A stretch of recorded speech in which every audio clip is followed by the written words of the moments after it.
Continuing where I left off, Chapter 10. At dawn on the 16th, Denisov's squadron, in which Nikolai Rostov served, and which was in Prince Bagration's detachment, moved from Bybovik into action, as they said, and after marching behind the other columns for about a verst, was stopped on the highway. Rostov saw the Cossacks, the first and second squadrons of hussar, the infantry battalions and artillery, passed, moving forward, and then Generals Bagration and Dolgorukov rode by with their adjutants. All the fear of battle he had experienced at the prospect of going into action, as before, all the inner struggle to overcome this fear, and all his dreams of distinguishing himself as a hussar in this engagement had been in vain. His squadron was left behind in reserve, and Nikolai Rostov spent a miserable, tedious day. About 9 o'clock in the morning, he heard firing ahead, shouts of hooray, and saw the wounded being brought back. There were not many of them. And finally, a whole detachment of French cavalry escorted by a company of Cossacks. The engagement appeared to be over, while obviously not a major one, had been successful. The returning officers and men spoke of a brilliant victory, of the occupation of the town of Washku, and of having captured an entire French squadron. The day was clear and sunny after a severe night frost, and the dazzling brilliance of the autumn day was in keeping with the news of victory, which was conveyed not only by the accounts of those who had taken part in it, but by the joyful expressions of the faces of the soldiers, officers, generals, and adjutants, as they passed, Rostov coming and going, and Nikolai having suffered in vain all the dread that precedes a battle, only to be left inactive on the joyous day, was all the more heavy-hearted. "Rostov, let's drink to drown our grief," shouted Denisov, settling down on the roadside with a flask and some food. The officers gathered in a circle around Denisov's bottle case, eating and talking. "Look! They're bringing in still another," said one of the officers, pointing to a French Dragoon who had been taken prisoner and was escorted by 2 Cossacks on foot. One of them was leading by the bridle a large, handsome horse he had taken from the prisoner. "Sell us the horse," shouted Denisov to the Cossack. "If you like, your honor." The officers got up and stood around the Cossacks and the prisoner. The French Dragoon was a young Alsatian who spoke French with a German accent. He was breathless with excitement. His face was red, and as soon as he heard French spoken, he commenced it rapidly, talking to the officers, turning from one to another. He said he would not have been taken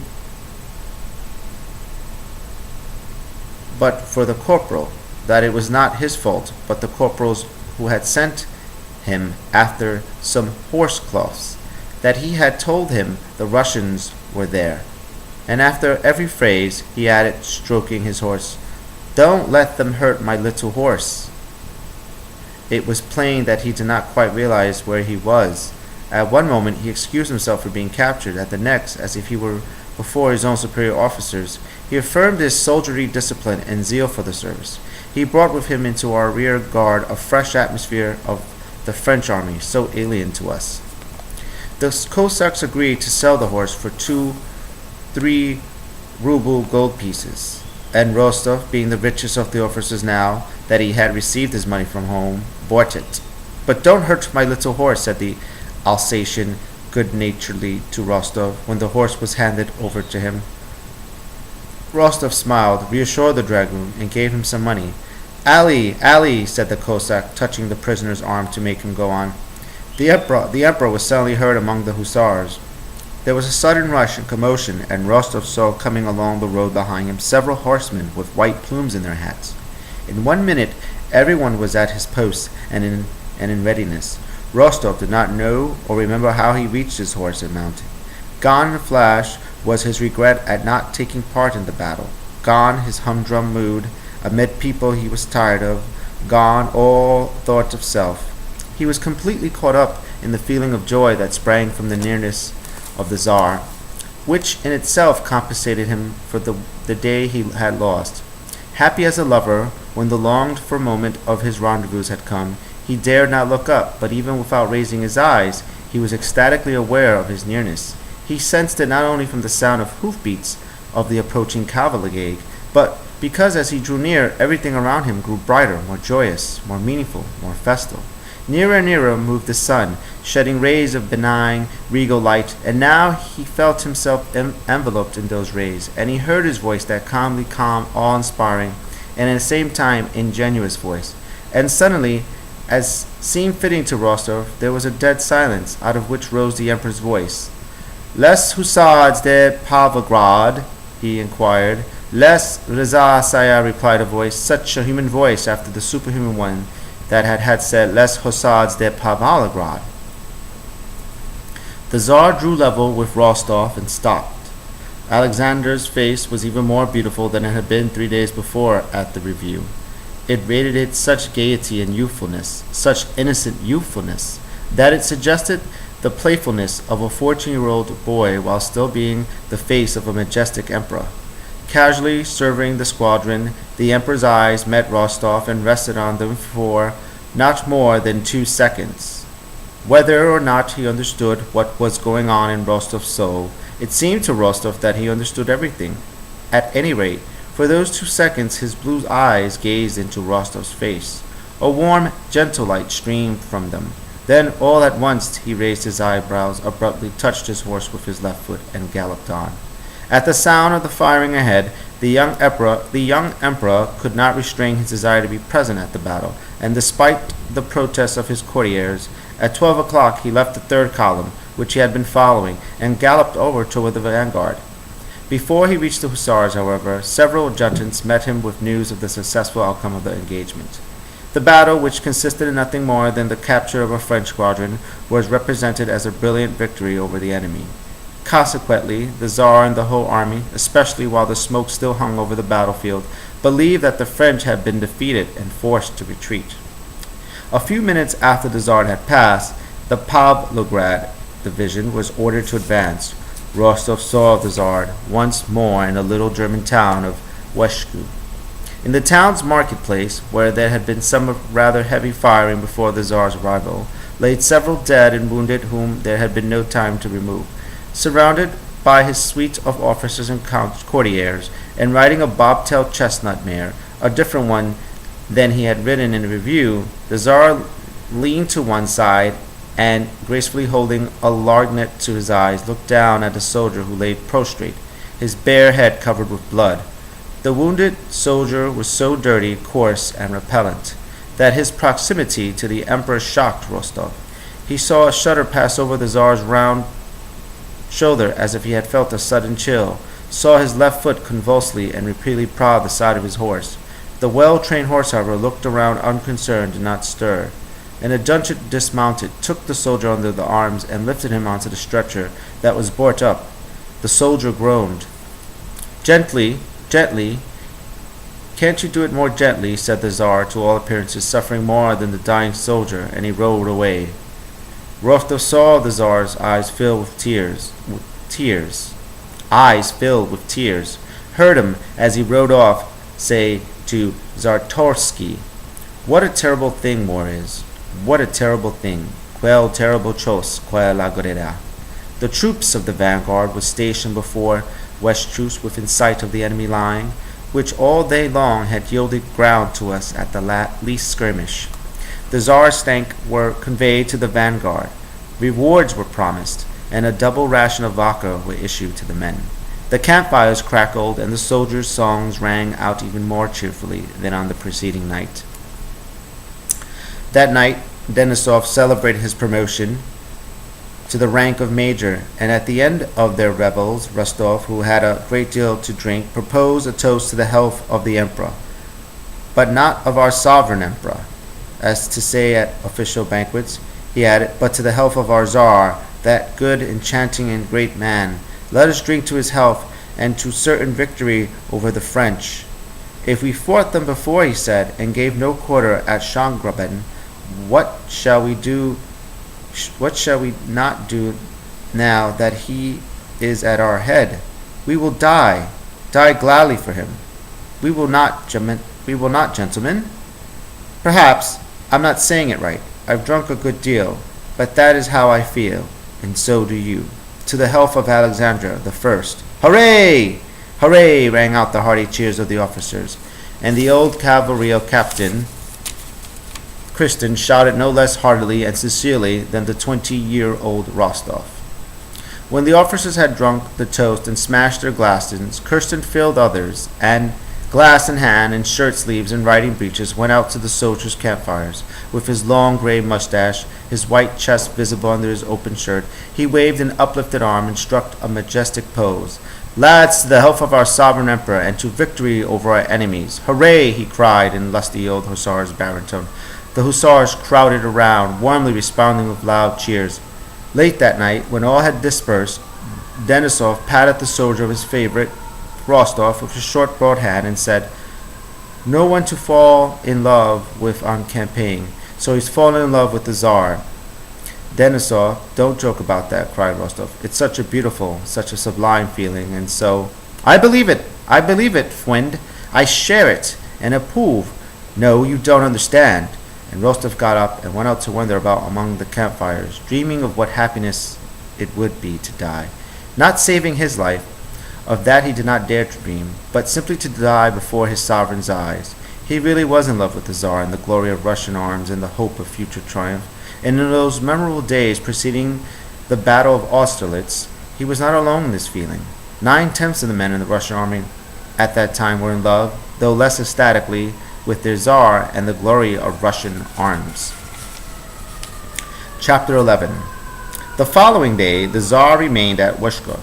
His physician, Valiar, was several times summoned to him. At headquarters and among the troops nearby, spread that the emperor was unwell. His entourage reported that he had eaten nothing and had slept that night. The cause of the expedition that was strong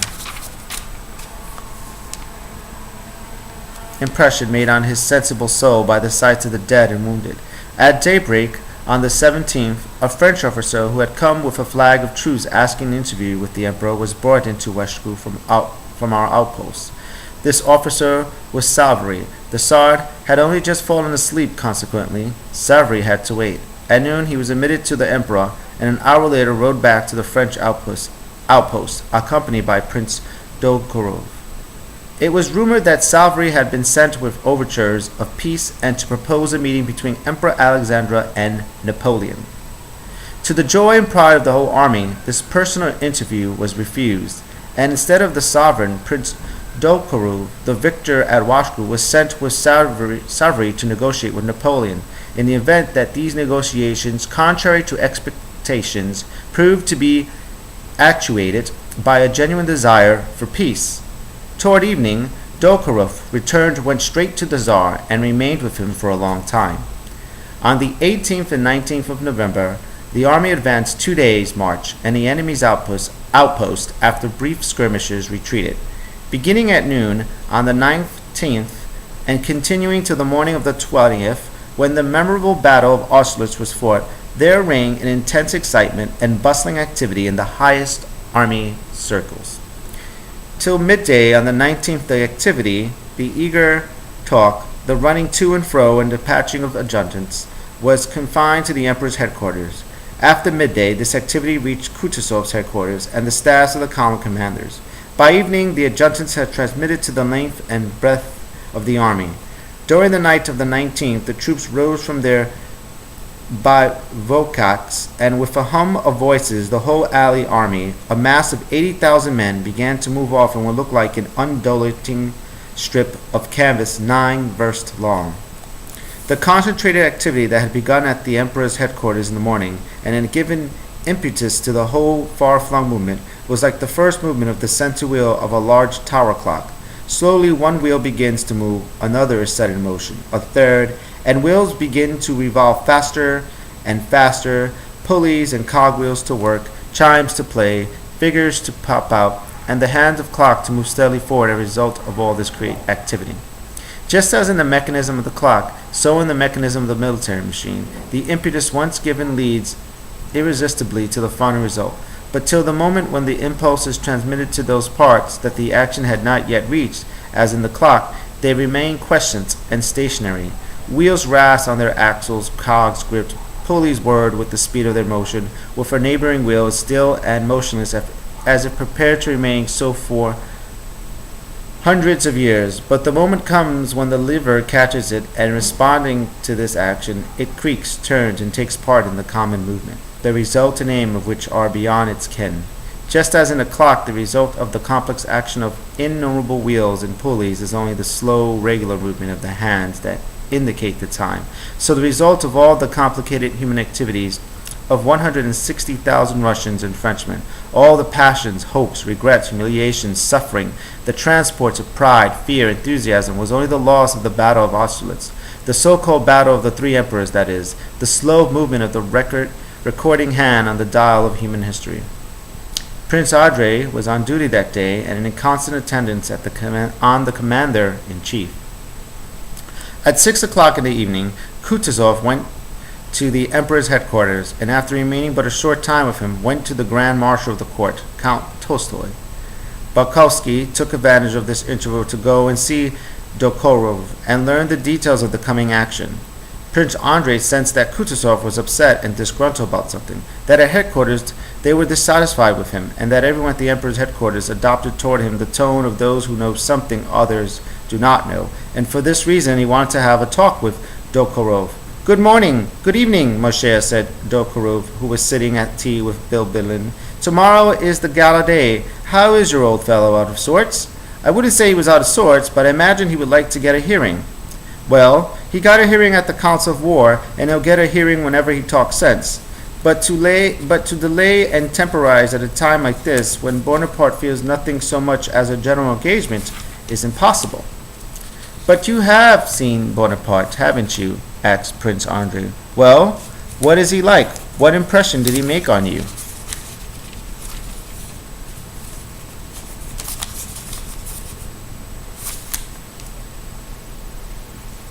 "Yes, I saw him, and I am convinced that there is nothing in the world he fears so much as a general engagement," repeated Dolokhov. He seemed to think highly of the deduction he had made from his interview with Napoleon. If he were not afraid of the engagement, what reason did he have to ask for that interview to open negotiations, and above all to retreat when a retreat is so contrary to his method of conducting war? "Believe me, he is afraid of a general engagement. His hour has come. Mark my words." "But tell me, what is he like?" Prince Andrei asked again. "He is a man in a grey overcoat, extremely anxious to be addressed as Your Majesty, and who, to his chagrin, had no such title bestowed on him by me. That's why he's like, and that is all," replied Doktorov, glancing at Bilibin with a smile. "In spite of my unqualified respect for old Kutuzov," he continued, "he would be a fine lot if you were to wait about and give him a chance to get away, or to trick us now that he is unquestionably in our hands. No, we mustn't forget Suvorov and his rule. Never put yourself in a position to be attacked. Make the attack yourself.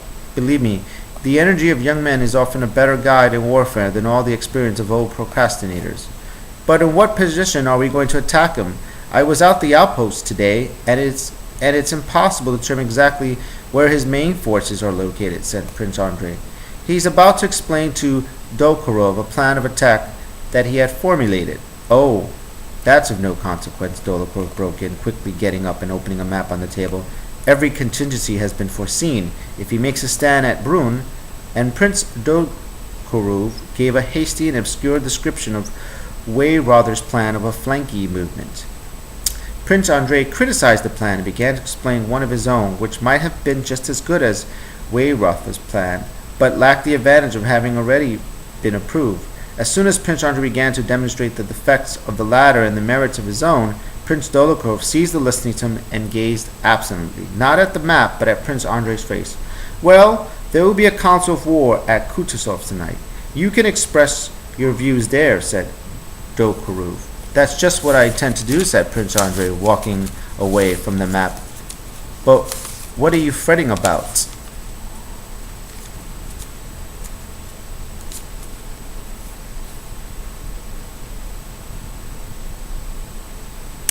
gentlemen?" asked Bilibin, who till then had been listening to their conversation with an amused smile, and now was unmistakably preparing to make a joke. "Whether tomorrow brings victory or defeat, the glory of Russian arms is assured. With the exception of Kutuzov, there is not a single Russian command of a column. Our commanders, Herr General Wimpim, La Comte de la Grune, La Prince de Lechesin, La Prince de Hanahu, and finally Persh, and so forth, like all the Polish names." "Be still, you backbiters," said Dolokhov. "It's not true. There are now two Russians, Malonarych and Dokuturov, and there would have been a third, Count Arakcheyev, but for his weak nerves." "It seems Mikhail Honorovich has come out," said Prince Andrei. "I wish you good luck and success, gentlemen," he added, and after shaking hands with Dolgorukov and Bilibin, he left. On their way back to headquarters, Prince Andrei could not refrain from asking Kutuzov, who was sitting beside him in silence, what he thought of the next day's battle. Kutuzov looked gravely at his adjutant, and after a pause replied, "I think the battle will be lost, and that is what I said to Count Tolstoy, and asked him to tell the Emperor." "And what do you think he replied?" "My dear General, I am occupied with rice and cutlets. Look after military matters yourself." "Yes, that's the answer I got." Chapter 12. Shortly after 9 o'clock that evening, Weyrother drove with his plans to Kutuzov's headquarters, where a council of war was to be held. All the column commanders had been summoned to the commander-in-chief, and, with the exception of Prince Bagration, who refused to come, all appeared to the appointed time.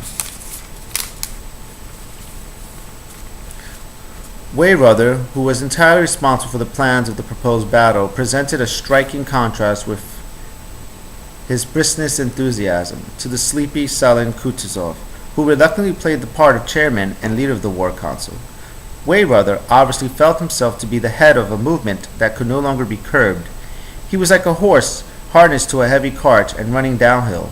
Whether he was pulling it or it was pushing him, he could not tell, but he was flying along at the headlong speed with no time to consider what this movement might lead to. Weyrother had been twice that evening to reconnoiter the enemy's advance units personally, and twice to the emperors, both the Russian and the Austrian, to report and elucidate, and then to his own office, where he dictated the disposition in German, and now, exhausted, he arrived at Kutuzov's. He was evidently so preoccupied that he neglected to be civil to the commander-in-chief. He interrupted him, spoke rapidly and instinctively without looking at the man he was addressing, and failed to answer questions that were to put him. He was spattered with mud and had a weary, distracted, pitiful air, while at the same time being self-confident and overweening. Kutuzov occupied a nobleman's castle, modest in size, near Austerlitz. In the large drawing room which had been made the commander-in-chief's office were assembled Kutuzov's, Weyrother, and the members of the war council. They were drinking tea and only waiting for Prince Bagration's arrival to begin. At last, Prince Bagration's orderly officers came to say that the prince could not be present. Prince Andrei came in to report this to the commander-in-chief, and availing himself of the permission previously granted him by Kutuzov to be present at the council, remained in the room. "Since Bagration is not coming, we can begin," said Weyrother, hastily getting up and going to the table on which an enormous map of the environs of Brünn was spread out. Kutuzov, in his uniform unbuttoned so that his fat neck emerged from his collar as if escaping from bondage, was sitting almost asleep in a voltaire armchair, his plump old hands resting symmetrically on its arms. At the sound of Weyrother's voice, he opened his one eye with an effort. "Yes, if you please. It is late as it is," he assented with a nod, again lowering his head and closing his eye. If at first members of the council thought that Kutuzov was pretending to be asleep, the sound issuing from his nose during the reading that followed gave evidence that the commander-in-chief was for the moment occupied with a far more serious matter than a desire to show contempt for the disposition, or anything else for that matter. He was engaged in satisfying an irresistible human need, sleep. He really was sleeping.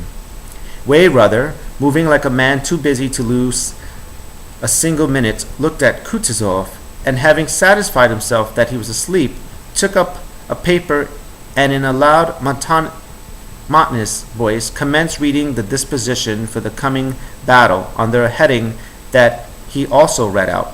disposition for attack on enemy position behind Koblenz and Sokolnitz, 20 November 1805.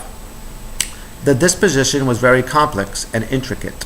The original, which was in German, stated, considering that the enemy's left wing rests on wooded hills and that his right wing extends beyond the ponds that are to be found around Koblenz and Sokolnitz, and further considering that said right wing is outflanked by our left wing, it is therefore to our advantage to attack the enemy's last mentioned wing, especially if we shall have occupied the villages of Sokolnitz and Koblenz, in which position we can then assault the enemy's flank, pursuing him over the plain between Schaplnitz and the terrestrial forest, thereby avoiding the defiles of Schaplnitz and Belowitz, which screen the enemy's front. With this object, it is necessary that the first column marches, the second column marches, the third column marches, and so forth, read Weyrother. The generals appeared to be listening grudgingly to the complicated disposition. The tall, fair-haired General Boxholden stood leaning his back against the wall, his eyes fixed on a burning candle, and not only looked as though he were not listening, but even as though he did not wish it to be thought that he was listening. Directly opposite Weyrother, his brilliant, wide-open eyes fixed on him, sat the ruddy-faced Malarodovich in a military posture, his hands on his knees, arms akimbo, his shoulders raised, and the ends of his mustache turned up. He remained obdurately silent, staring at Weyrother's face and looking away only when the Austrian chief of staff had finished reading. Then he looked meaningfully at the other generals. But it was impossible to tell from this meaningful look whether he agreed or disagreed, was satisfied or dissatisfied with the disposition. The man sitting nearest to Weyrother was Count Ladrin, who was a subtle smile that never left his typical southern French face during the reading, gazed at his delicate fingers, at his rapidly twirled by his corners, his gold snuff-box with a miniature portrait on it. In the middle of one of those longest sentences, he stopped the rotary motion of the snuff-box, raised his head, and with inimical politeness that extended to the very corners of his thin lips, interrupted Weyrother, wishing to say something. But the Austrian general continued reading without a pause, frowning angrily and twitching his elbows as to say, "Later you can give me your views, later. But now be so good as to look at the map and listen." Langren turned up his eyes and with a bewildered expression glanced at Malaridge as if seeking an explanation, but meeting the significant look that signified nothing, he glumly dropped his eyes and resumed the twirling of the snuff-box. "A geography lesson," he murmured, as if to himself, but loud enough to be heard. Przebysławski, with deferential but dignified politeness, held his hands to his ear on the side near Weyrother, looking like a man whose attention is completely concentrated. Opposite Weyrother sat Dukatorov, a little man with a diligent, modest air, who was bent over the outspread map, consciously studying the disposition of troops in the unfamiliar terrain. Several times he asked Weyrother to repeat words he had not caught and difficult village names. Weyrother complied, and Dukatorov made a note of them. When the reading, which lasted more than an hour, was over, Landseer once again stood twirling his snuff-box, and without looking at Weyrother or anyone in particular, pointed out how difficult it would be to execute such a disposition in which the enemy's position was assumed to be known, whereas in fact it might be unknown since the enemy was not stationed there. Langren's objections were well founded, but it was obvious that their chief aim was to show General Weyrother, who had read his disposition with as much self-assurance as he were addressing a group of schoolboys, that he had to deal not with fools but with men who could teach him a thing or two in military matters. When the monotonous sound of Weyrother's voice ceased, Kutuzov opened his eye, as a miller wakes up when the soporific drone of the mill wheel is interrupted. He listened to Langren's observations with an expression that seemed to say, "Oh, you're still talking about that same nonsense," and quickly closed his eye and let his head sink still lower. Langren, trying as virulently as possible to wound Weyrother's military vanity as author of the plan, argued that Bonaparte might easily attack instead of being attacked, and that thereby rendered the entire disposition absolutely worthless. Weyrother met every objection with an inexorable, scornful smile, obviously prepared beforehand for every adverse criticism, no matter what it might be. If he could have attacked us, he would have done so today, he retorted. In other words, you think that he is powerless? Queried Langdon. He has 40,000 men at most, replied Wayrather, with the smile of a physician to whom a nurse is trying to explain her own method of treatment. In that case, he is courting his doom by awaiting our attack, retorted Langdon, with a subtle, ironic smile, again looking for support to Milo Radovich, who was sitting near him. But at that moment, Milo Radovich was apparently far from thinking of what the generals were arguing about. "Mofo," he said, "tomorrow we shall see all that on the battlefield." Wayrather smiled again, with a smile that seemed to say that he found it singularly absurd to meet with objections from Russian generals, and to have to prove to them not only what he himself was thoroughly convinced of, but what he had convinced that sovereign majesties of as well. "Their campfires have been extinguished and continual noise is heard from the enemy's camp," he said. "What does that mean?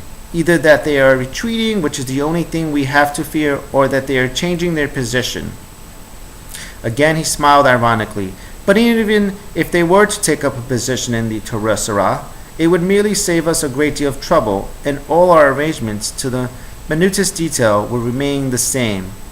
"How can that be?" began Prince Andrei, who had long been awaiting an opportunity to express his doubts.